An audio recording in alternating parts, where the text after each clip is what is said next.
Hi everyone, today you are going to be making an applique sample. Now applique is the process of attaching a small piece of fabric to a larger piece of fabric and sewing it on. It's usually in a shape of your choice.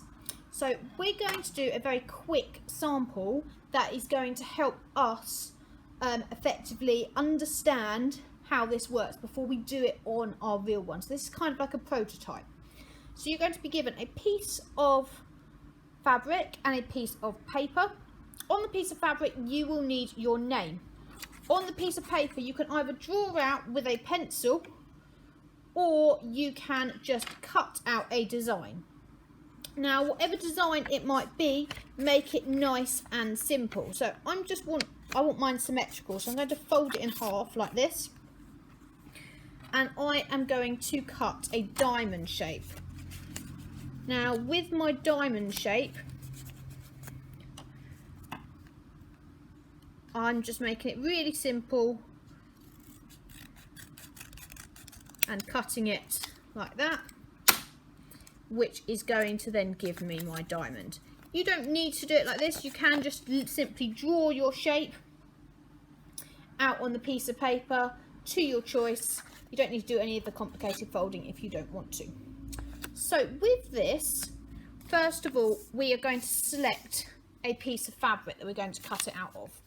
So I've selected this piece, and what I'm going to do is I'm going to pin that piece right on the edge. So look how I'm trying to be very economical with fabric. And what I'm going to do is, this is my template, and I'm going to pin my template, so you go through one side like that and then push it through and out the other. So effectively we're going to end up with pins the whole way through,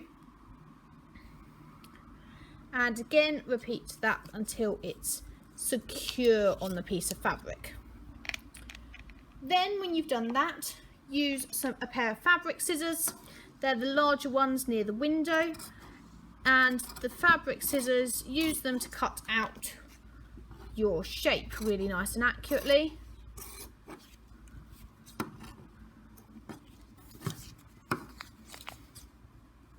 So it's easiest to use these scissors with your thumb in the small hole and your fingers in the larger one, and effectively cutting around the shape in order to get it completed appropriately.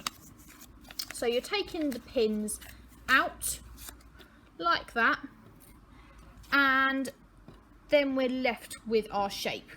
Now you should be able to tell there's two different sides to this fabric, so the right side is the brighter one. You've then got this thing here. Now this is something called Bondaweb. Now Bondaweb, sometimes it has a piece of paper on the back, sometimes it doesn't, and the paper is just like tracing paper, so you literally can just peel it off like that. Now your paper, your Bondaweb, you can use your template, your fabric template, to then cut out your Bondaweb in exactly the right shape.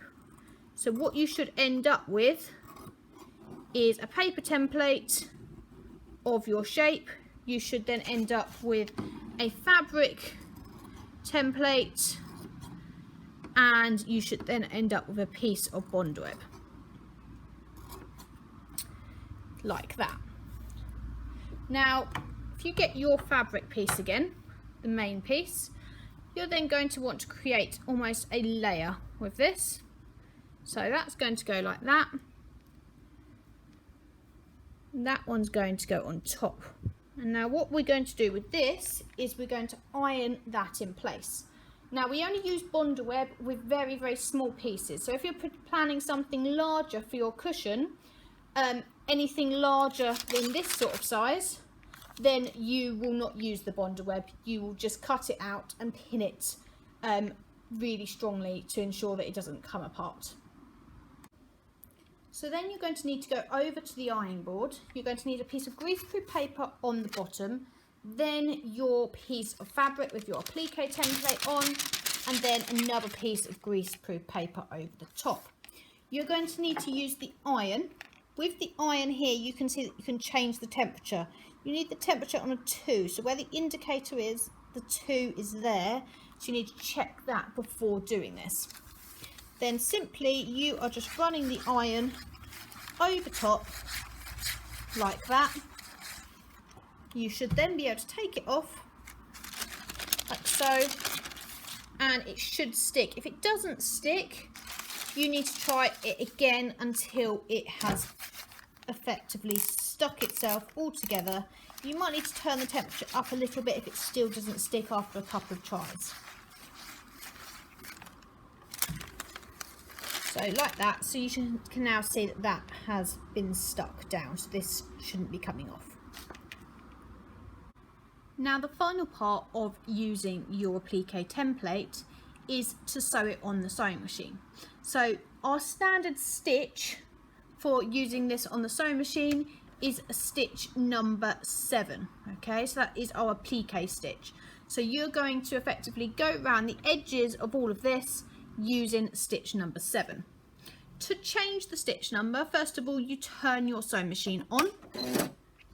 Now this big number needs to change to number 7 in order for us to do the zigzag. So we press this upwards arrow and change that to number 7. Then carefully your work goes underneath on the sewing machine like that.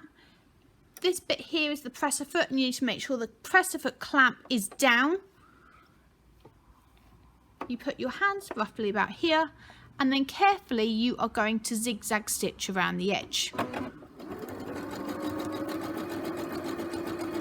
Now the idea is that you're going over the raw edges to prevent any fraying. Now you can use the hand wheel to slow it down and control it if needed. So when I'm at this point here where I need to turn a corner, I've put the needle into the fabric using the hand wheel on the side. I then lift up the presser foot and I turn it around like so. And then I continue sewing.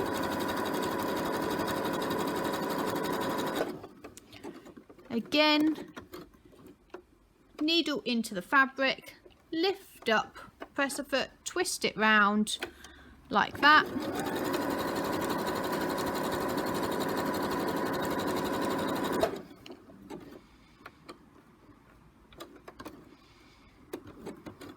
Get your needle into the right position, lift it up and turn it around again.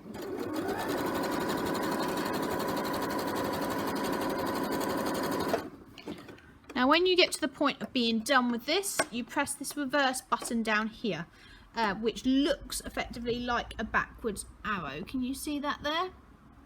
And the idea is you press that to just go over your stitches and make sure that they are super secure. And that should just make it go backwards. And then I can take it out of the sewing machine, pull it about 20 centimeters from the needle, and then cut these threads off like that. Now usually we end up doing a colour stitching that actually matches, so try and do that. I've just done it in a bright stitch so that you guys can see it really clearly using the on the video. Good luck guys, make sure you choose a nice simple design and complete it to the best of your ability.